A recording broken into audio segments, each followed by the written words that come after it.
All right, let's talk about the Tulsa Massacre. I want to talk about this because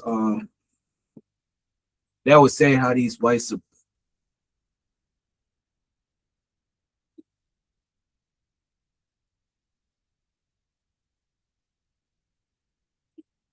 like they don't make any sense, man. Um, these white supremacists had massacred the Tulsa because I read the article about the Tulsa massacre. They had targeted black residents, their homes, business, churches, schools, and multiple buildings. Attack types were white supremacist terrorism, racial violence, lynching, program arsonists, mass murder, ethnic cleansing. Because 300 people had died from the white supremacist people. To this day, I remember that, which that was horrible. I'm gonna get off at 8:32. I just had to take down the videos because you know how YouTube is. They don't want to see that. So I'm gonna talk about the Tulsa massacre. I'm gonna talk. This the real issues I gotta talk about now. We're gonna play this video of this woman right here, and she had remembered all that stuff. So we're gonna play a 20 minutes on the video. Let's play the video. There is a woman living in Tulsa, Oklahoma right now. Her name is Leslie Benningfield Randall. She is known as Mother Randall. She is 111 years old. When she was 6 years old, she watched white men come into her neighborhood and tear it apart. She is the last person alive who remembers what happened on May 31st, 1921. And before she is gone, before the last witness leaves, I need to make sure you understand what she saw. Here is the Greenwood district she remembers. In the age of Jim Crow are Amazon, Debbie and Ron Green, Humanities Texas, Nissan Foundation, and Texas Capital. Our patron sponsors are Dallas Tourism, Public Improvement District, and Match Group, and our exhibition sponsors are Bank of Texas and Larry Ginsberg. Greenwood, a neighborhood on the north side of Tulsa, Oklahoma. And by 1921, by the time Mother Randall was a small child running through its streets, it was the most prosperous black community in the entire United States. They called it Black Wall Street. Before we go into what happened on May 31st, I want you to know what existed, because the magnitude of what was destroyed is only visible if you first understand the magnitude of what was built.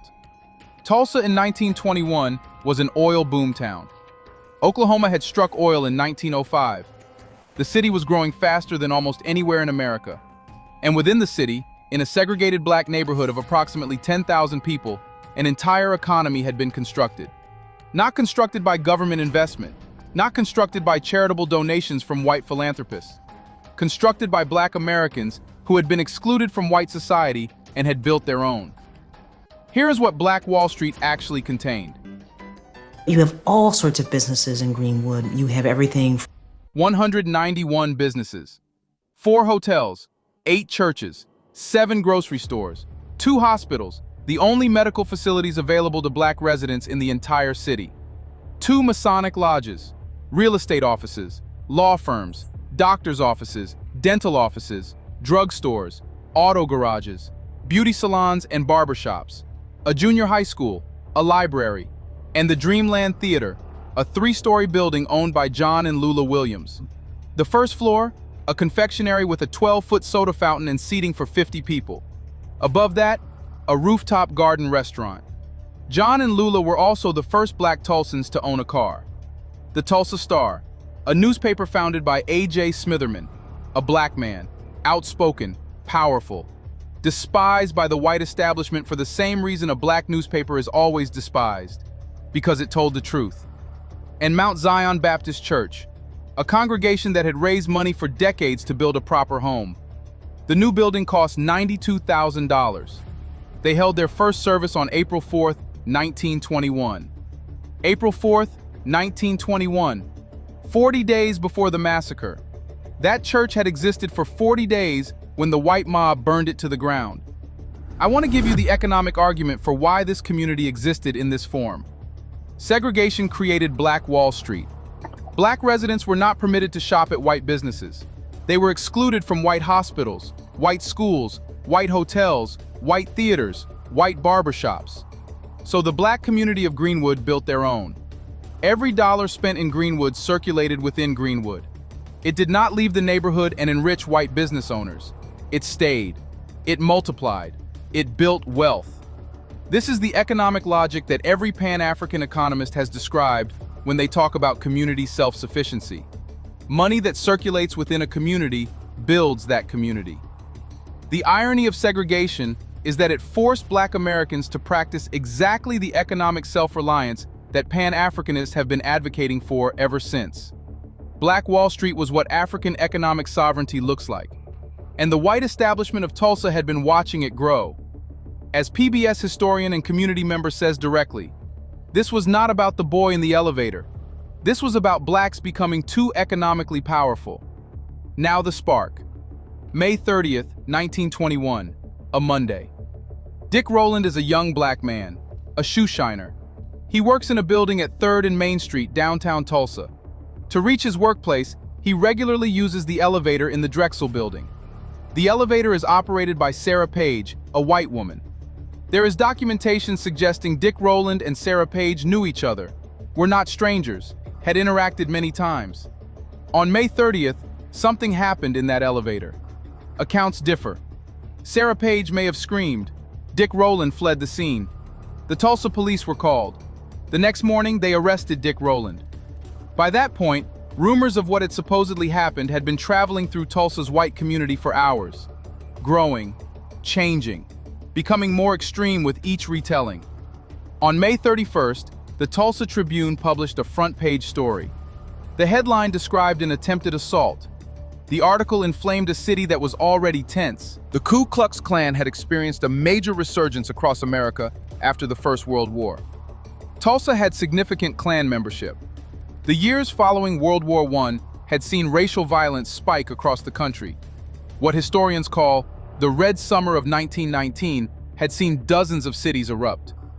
Tulsa's white community was already at a breaking point. The Tribune article broke it. By evening on May 31st, a white mob had gathered at the courthouse where Dick Rowland was being held. The rumor was that they were going to lynch him. Word reached Greenwood.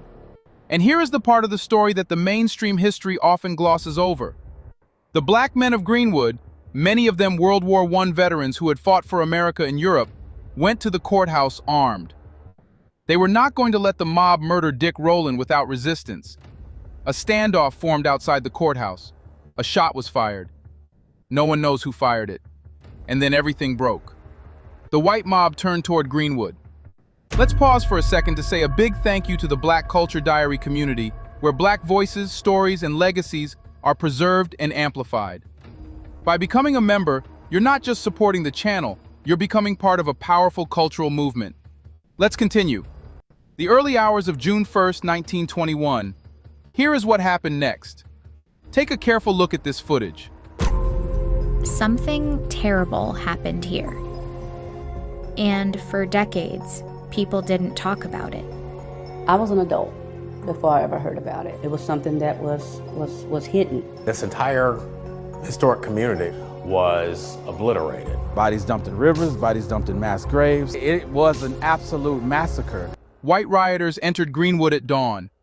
Some of them had been officially deputized, armed and sworn in by city government officials. They looted, they burned, they shot at people fleeing. Eyewitnesses reported that planes flew over Greenwood during the attack. Some accounts said shots were fired from the planes. Others said they were used for observation, tracking where residents were fleeing. The 2001 Oklahoma State Commission could not definitively confirm that shots were fired from aircraft, but the planes were there. Eyewitness after eyewitness placed them there. Whatever the planes were doing, the attack on the ground was total. 35 city blocks burned, 1,256 homes destroyed, another 215 looted. The Dreamland Theater, burned. Mount Zion Baptist Church, burned. 40 days old. $92,000 of community savings, ash. The Tulsa Star newspaper, burned. A J. Smitherman was later charged with inciting riot. He fled with his wife and 5 children, never returned to Tulsa. Both hospitals burned. The only medical facilities available to 10,000 black Tulsans, gone. The junior high school, the library, the Masonic lodges, the drugstores, the barbershops, all of it. By the time the Oklahoma National Guard imposed martial law around noon on June 1st, 18 hours after the first shot, Greenwood was ash. Now the people. 800 people treated for injuries, 232 listed as seriously wounded. 6,000 black residents of Tulsa were detained, arrested, held in makeshift camps, jails, and at the fairgrounds. Many were not released until a white employer vouched for them. Your employer, who you worked for, who paid your wage, had to come and confirm that you were acceptable enough to release. 10,000 people made homeless. 10,000. In a city of 100,000. 1 in 10 Tulsans was now homeless, and every single one of them was black. Some spent that winter, the winter of 1921 to 1922, living in tents. As for deaths, the official count at the time was 36. The 2001 Oklahoma State Commission estimated between 100 and 300. Most historians now believe approximately 300 people died. Some evidence suggests the number may be higher. The searches for mass graves that have been conducted in recent years have not resolved the question. We may never know exactly how many people were killed. What we know is that Dick Rowland was exonerated. Sarah Page refused to press charges. The accusations against him were dropped. What we know is that not one white perpetrator was ever imprisoned for the massacre. Now, I want to give you the legal strategy behind the silence, because the massacre being buried for 70 years was not an accident. It was engineered. The event was called the Tulsa Race Riot, not the massacre, not the attack, the riot. The word riot was chosen deliberately, and this is the part of the story that almost nobody teaches. The victims of the massacre could not collect insurance. The perpetrators of the massacre faced no criminal prosecution, and the government that had deputized some of those perpetrators faced no accountability. The naming of an event is never neutral. When you call it a riot, the destruction becomes mutual chaos. When you call it a massacre, it becomes what it was, an organized attack on a defenseless community by people acting with the blessing of the state. Oklahoma did not officially rename it the Tulsa Race Massacre until 2018. That is 97 years of official denial baked into the language. Insurance policies in 1921 contained riot clauses. If a property was destroyed in a riot, the insurance company was not obligated to pay. The black residents of Greenwood filed more than $1.8 million in claims against the city, equivalent to $32 million in 2025. Not one claim was paid, not one. And then, after the insurance denial, a group of white developers pushed the city to pass a fire ordinance that would have required fire-resistant construction on a scale that most black residents could not afford. The purpose? Prevent them from rebuilding on their own land. A court struck that ordinance down, but the intent was clear. They burned the neighborhood. They denied the insurance claims. They tried to pass a law preventing the rebuilding. And then the history books went silent. The Tulsa Race Massacre was not mentioned in most history textbooks for 70 years.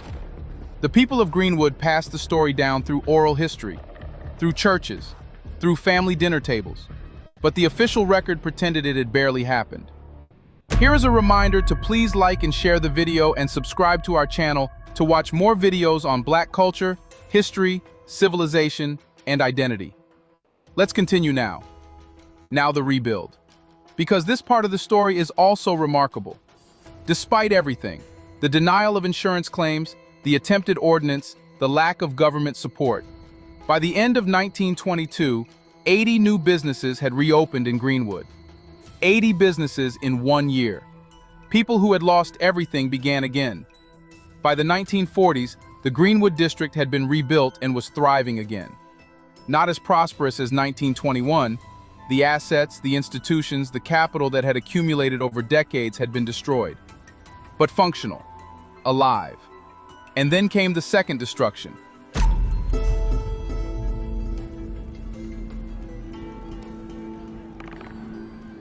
In 1921, the predominantly black neighborhood of Greenwood in Tulsa, Oklahoma was victim to one of the biggest massacres on U.S. soil. More than 1,000 African American homes and businesses were looted and burned to the ground. In the 1960s and 1970s, urban renewal programs and highway construction did to Greenwood what the white mob of 1921 had not fully finished. Interstate 244 was built straight through the Greenwood district. More of what had been rebuilt was demolished for highway right-of-way. The community that had survived a massacre, denied insurance, survived attempted disenfranchisement, and rebuilt itself, was then demolished again by a government program called urban renewal. This is the story that the 2020 video called "The Greenwood Tragedy That Did Not End in 1921." Because it did not. Now the reparations. In 1997, the Oklahoma state government created a commission to formally document what had happened. In 2001, the commission recommended direct payments to survivors and their descendants, a memorial, scholarships, economic development for the Greenwood community. The scholarship fund was established for a limited time. The direct payments were never made.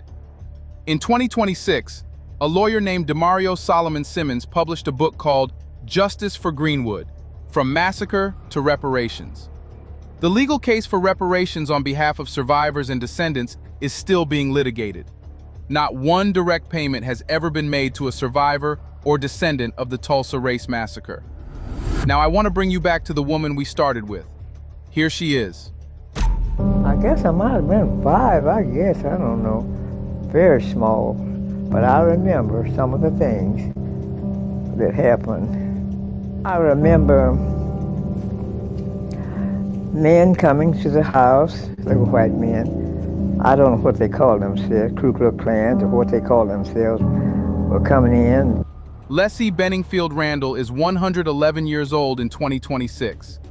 Her fellow survivor, Viola Ford Fletcher, died on November 24, 2025. Mother Randall is now the only person alive who was there, the only living memory of what Black Wall Street looked like before it burned, the only living witness to what it felt like to be 6 years old watching your neighborhood destroyed. She testified before the United States Congress in 2021 at the centennial of the massacre. She was 107 years old when she testified. She said, "I am 107 years old and I have never seen justice." In 2026, that remains true. Let me close with the Street in 1921 to the conversations BCD has been having all year. Black Wall Street was the proof of concept.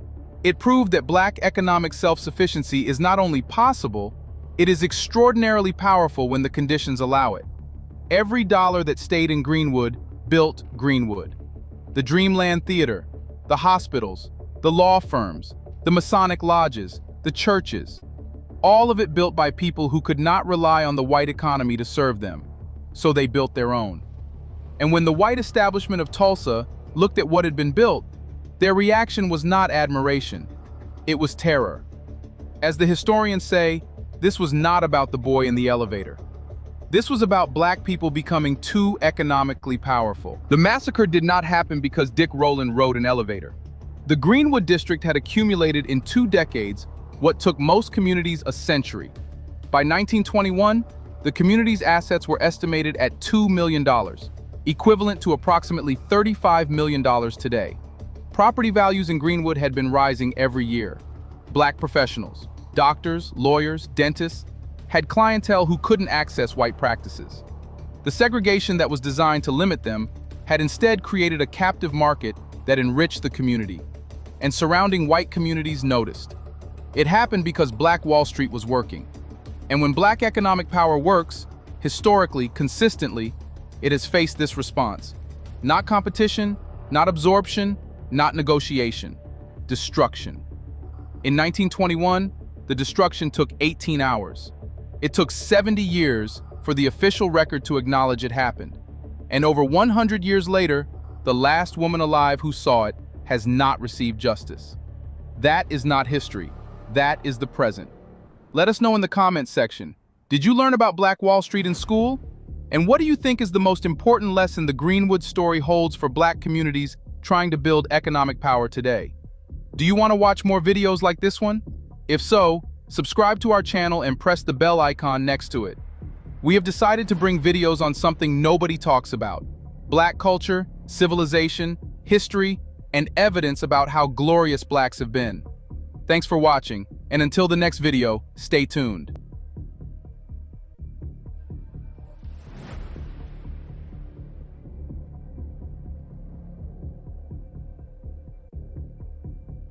I'm telling you, man, I'm telling you, all these race riots have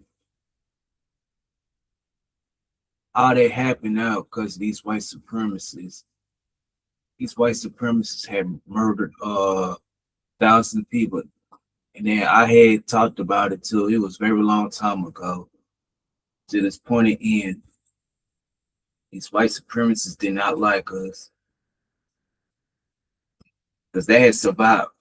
And to this day, it's some older people survived the Tulsa race massacre at the hands of these white supremacist devils out there.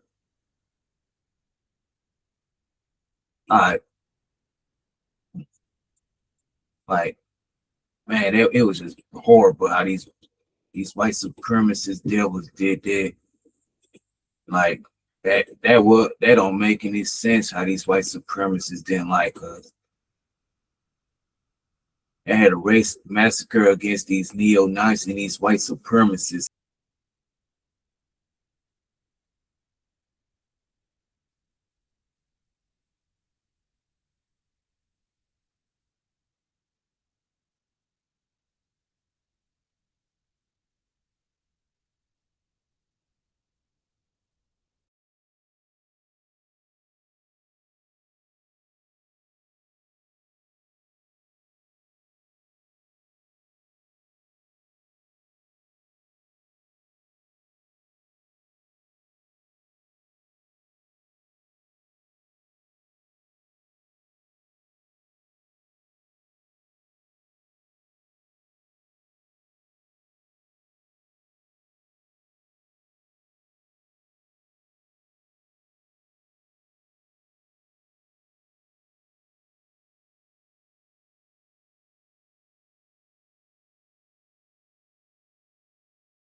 That don't make any sense.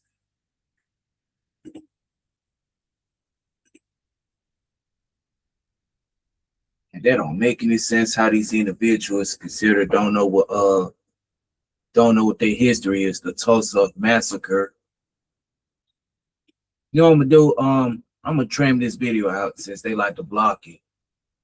But y'all wanna come on my channel act talking about I need to go outside and all that dumb shit. Nah. Don't tell me what to do.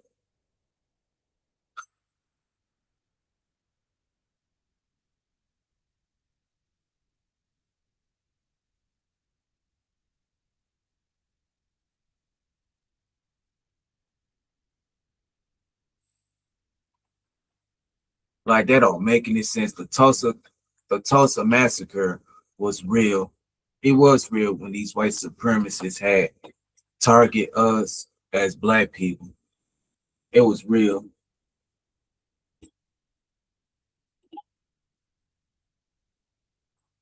Like that don't make any sense. I dropped the link for everybody. I dropped the link, but y'all act like you can't hit the link or nothing.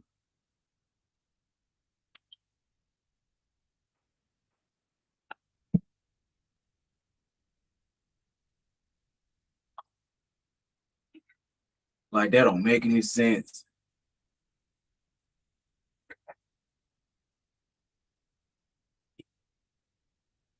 Like that don't make any sense. I bet you y'all come on my shit. If it's some drama, y'all tune in.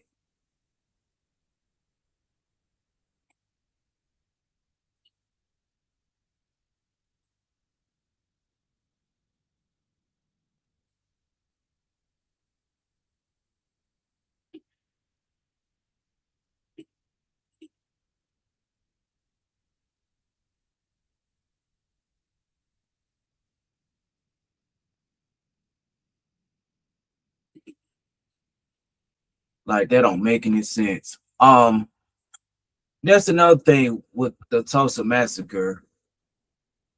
Man, I wish I had more audience that's coming in, but never mind. Shit.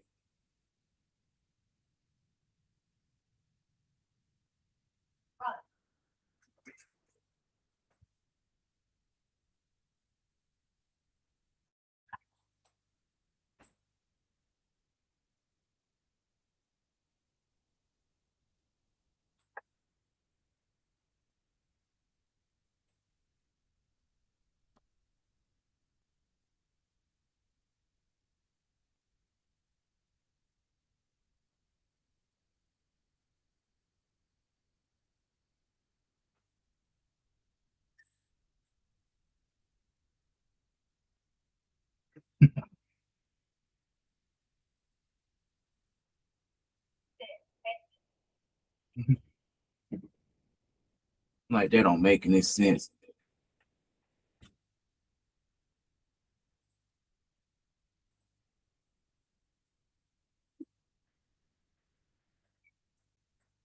Like this don't make any sense how the Tulsa Massacre came around in 2000. I'm sorry, a very long time ago. What year was it? Hold on. I forgot what year it was. Hold on. Here we go. It started around in 1921. Yeah, 1921, the Tulsa Race Massacre. I try to educate y'all. Y'all come on my shit, just want to try. Like, come on now.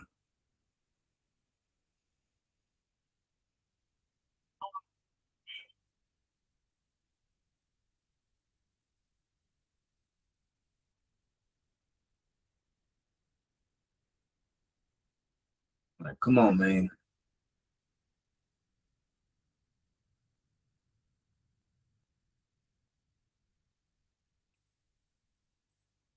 Like, this don't make any sense, bro. You got these people going around calling black people niggas and all this stuff. Like, come on now.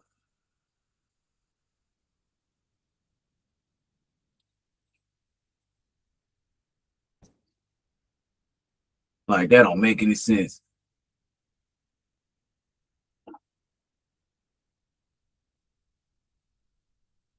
Like, this don't make any sense. I have to try to tell y'all people something.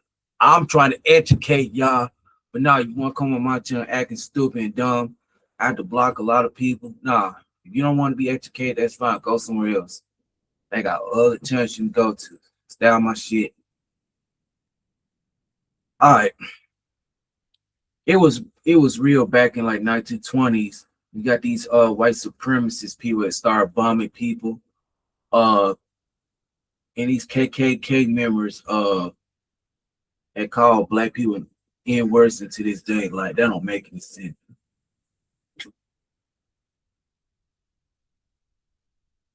Like that don't make any sense. How these And to this day, these white supremacists don't even like us. Like, come on, man.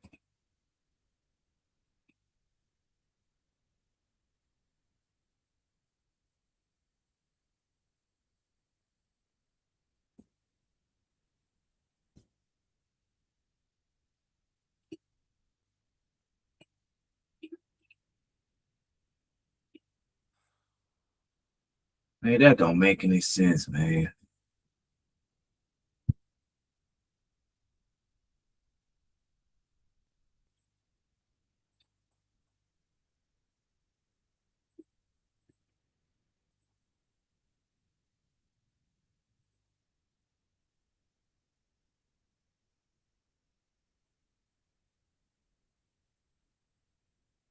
Like, that don't make any sense.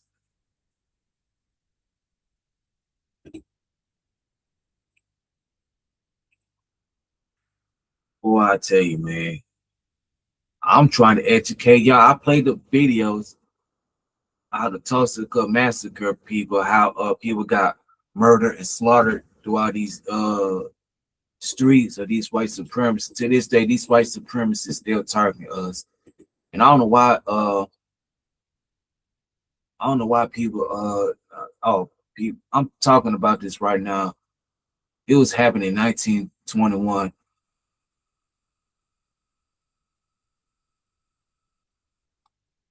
Like, that don't make any sense.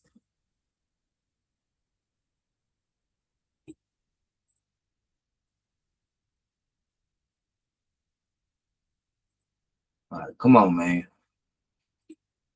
The Tulsa Massacre was real. Like, that don't make any sense.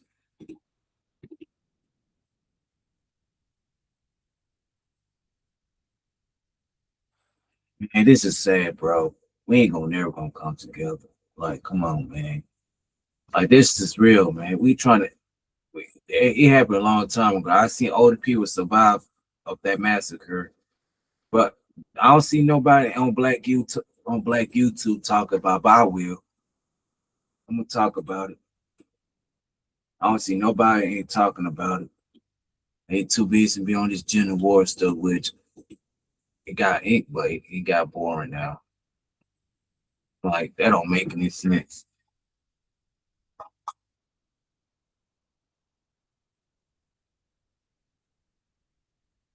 Like, that don't make any sense.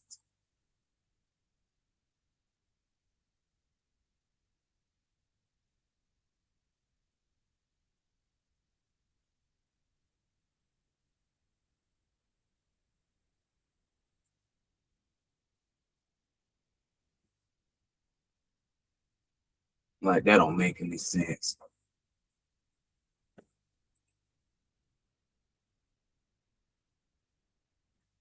Like, that don't make any sense.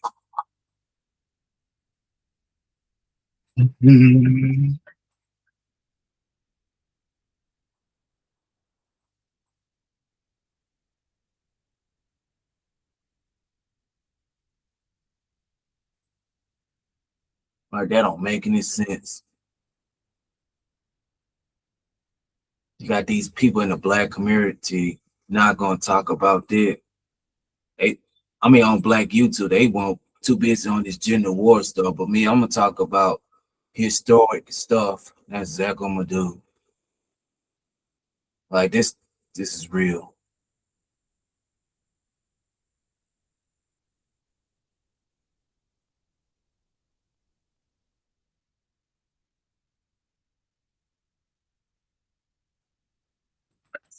Like, that don't make any sense.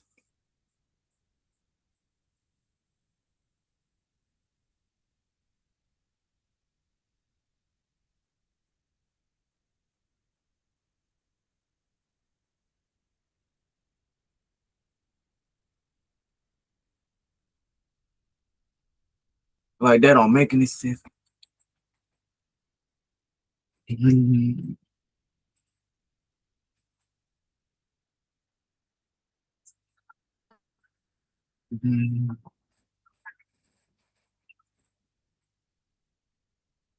Like, that don't make any sense.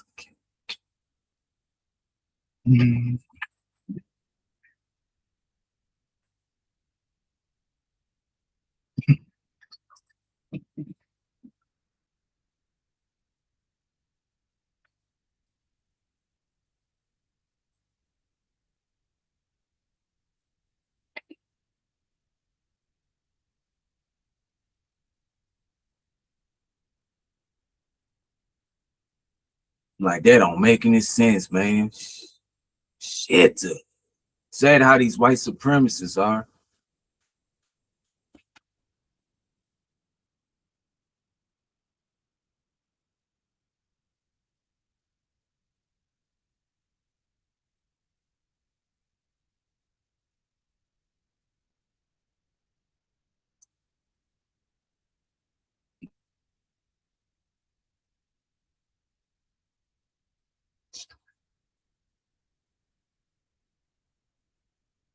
Like that don't make any sense, bro. How these people are.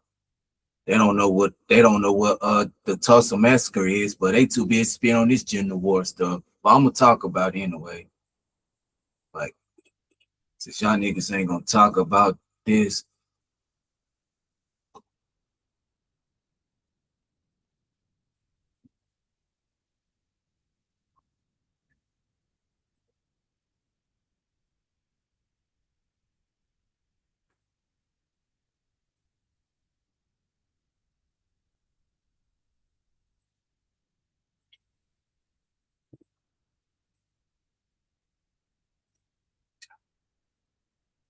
like that don't make any sense.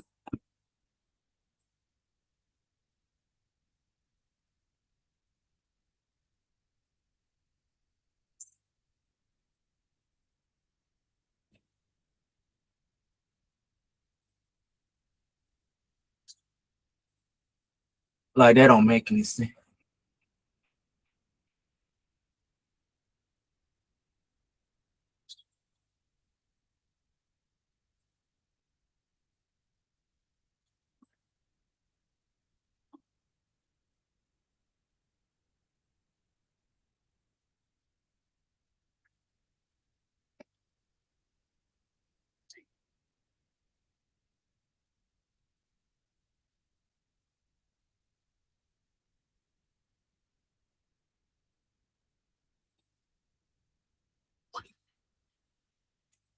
Like that don't make like this is sad, bro.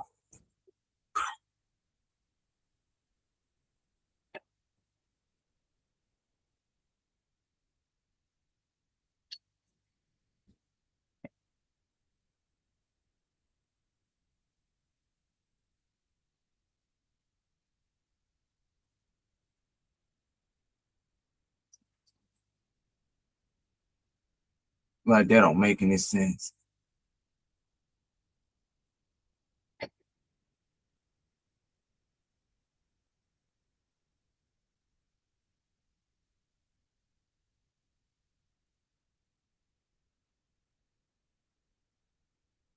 Like that don't make any sense.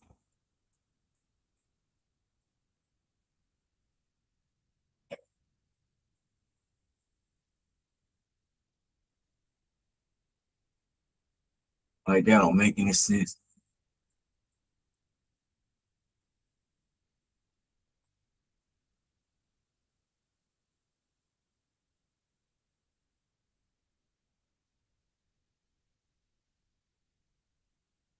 Like, come on now.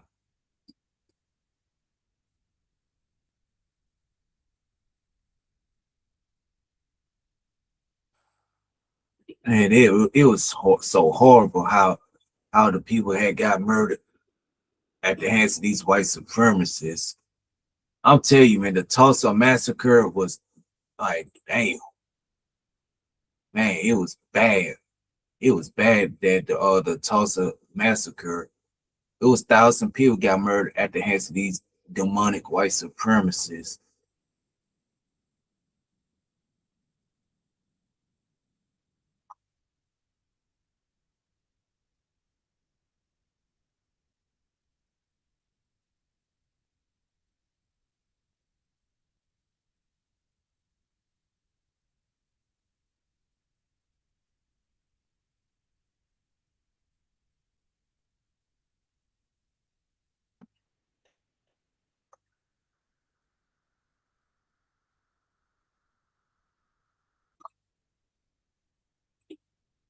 Like this don't make any sense. How these people are, don't know what the history is. about the Tulsa Massacre. I dropped the damn link, but y'all won't come up. I have barely people supporting me. I got one person watching me. Like, people just stop.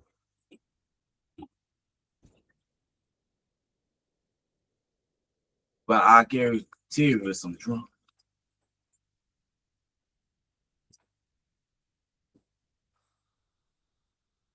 Y'all don't. That's sad. This is sad on Black YouTube. Y'all don't want to learn shit from me, but you'll come on my channel, cussing me out. I mean, just calling me all types of names and threatening me. That's how people are on Black YouTube, but won't troll these KKK and white supremacists. Now you want to go fuck with me? That's why I say you got most of these people on Black YouTube are cowards. They cowards. They won't do that to a white supremacist, but you'll do that to a black person. Told you y'all niggas so fucking cowards. That's why I say I can't stand cowards in the black community. We got some cowards in the black community. That don't make any sense, man. I swear, man, we got some cowards running around here being cowards. Always being cowards, and y'all always will be cowards.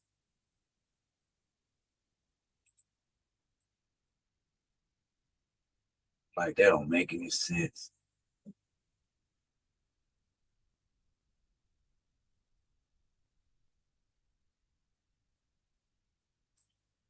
Wow.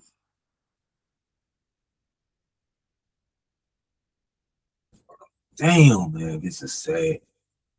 How people on Black YouTube can go around here troll and disrespect others. Go troll these white supremacists, not me. But I tell y'all,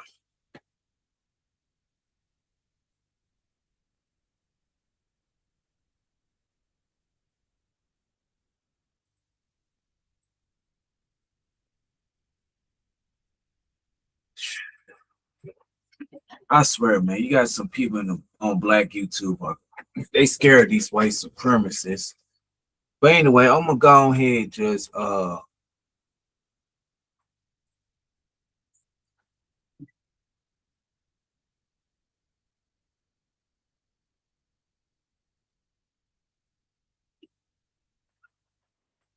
guarantee you, if I was a white supremacist, y'all won't never troll me.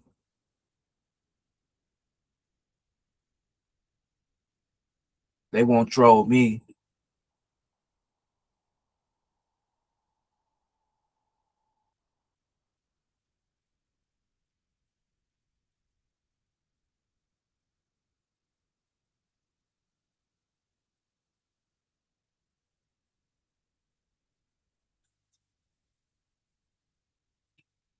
Like, wow.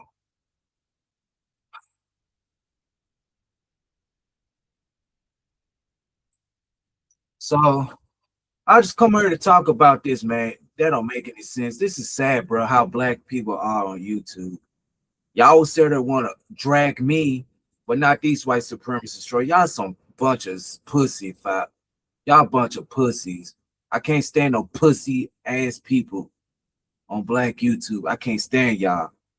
I had troll these white supremacists. Why y'all niggas can do that? I had a white supremacist trolls come on my shit, calling me racial slurs. But I had a white supremacist troll call me the N-word. I had to kick him off my shit and block them. But y'all niggas so scared. But y'all people on Black YouTube is scared to go at these white supremacist trolls. But now y'all niggas scared.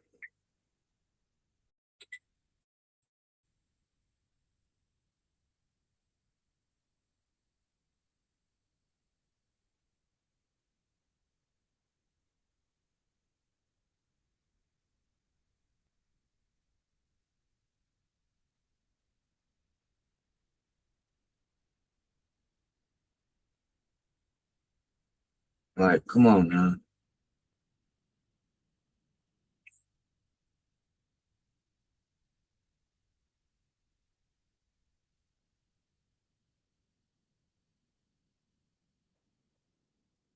Like, that don't make any sense. Y'all scared of, y'all consider want to troll, act stupid, come on my channel, just cuss me out, threaten my life. Well, white supremacists, KKK shows up on y'all channel, y'all bow down and act scared. Like, come on, man. I swear, black people are cowards. Especially the females in our community. They cowards too.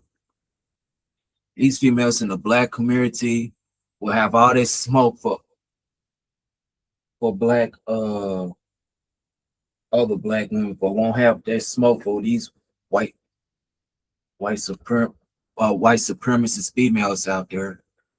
All right, I'm gonna get off here, man. We gone. Peace. I'm gonna stop at 8:50. I don't pass at 9 o'clock. I'm out. Peace.